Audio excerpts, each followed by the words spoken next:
আপনারা জানেন ২০২৪ সালের ৫ আগস্ট যে জুলাই বিপ্লব সংগঠিত হয়েছিল, সেই জুলাই বিপ্লব সংগঠিত হওয়ার সময় গোটা দেশব্যাপী যে মানবতাবিরোধী অপরাধ সংগঠিত হয়েছে, সেই মানবতাবিরোধী তদন্ত কাজ, কিছু বিচার কাজ ট্রাইব্যুনালে চলছে।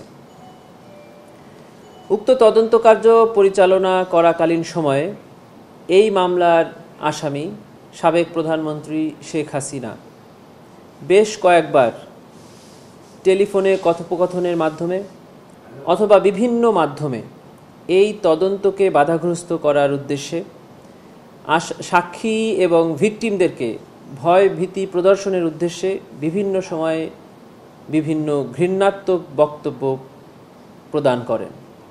সে সকল বক্তব্যের মধ্যে ২২৭ জনকে হত্যার হুমকি, মামলার তদন্তকারী কর্মকর্তাকে হুমকি, যারা মামলা করছে তাদের বাড়িঘর পুড়িয়ে দেওয়া, এ জাতীয় কথাবার্তাও উনি বলেন।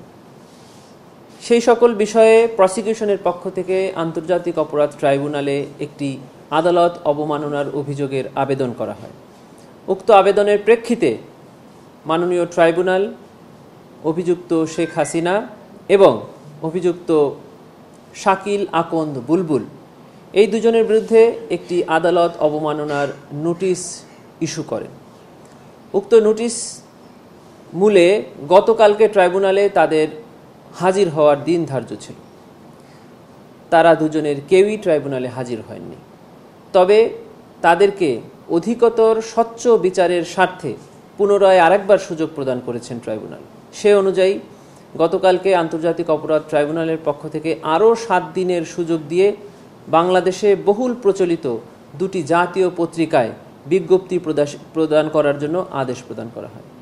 তার প্রেক্ষিতে আজকে বাংলাদেশে বহুল প্রচলিত দুটি জাতীয় পত্রিকা, একটি বাংলা এবং একটি ইংরেজি পত্রিকায় অভিযুক্ত সাবেক প্রধানমন্ত্রী শেখ হাসিনা এবং অভিযুক্ত শাকিল আকন্দ বুলবুলকে আগামী ৩ জুন ২০২৫ তারিখে ট্রাইব্যুনালে হাজির হওয়ার জন্য তারিখ নির্ধারণ করে বিজ্ঞপ্তি জারি করা হয়েছে। আমরা প্রসিকিউশনের পক্ষ থেকে আপনাদেরকে জানাতে চাই, আন্তর্জাতিক অপরাধ ট্রাইব্যুনালের আইনের ১১(৪) ধারা মোতাবেক যদি কোনো ব্যক্তি ট্রাইব্যুনালের কোনো প্রসেসকে বাধাগ্রস্ত করে, কোনো সাক্ষী বা এই মামলার কোনো ভিকটিমকে ভীতি প্রদান করে, বা ট্রাইব্যুনালের কোনো পক্ষকে কোনো ভয়ভীতি প্রদান করে, বা ট্রাইব্যুনালের কোনো আদেশ অমান্য করে, তাহলে ট্রাইব্যুনালের আইনের ১১(৪) ধারা মোতাবেক সেই সকল ব্যক্তিকে ১ বছরের সাজা এবং ৫ বছরের অর্থদণ্ড প্রদান করার বিধান এই আইনে রয়েছে।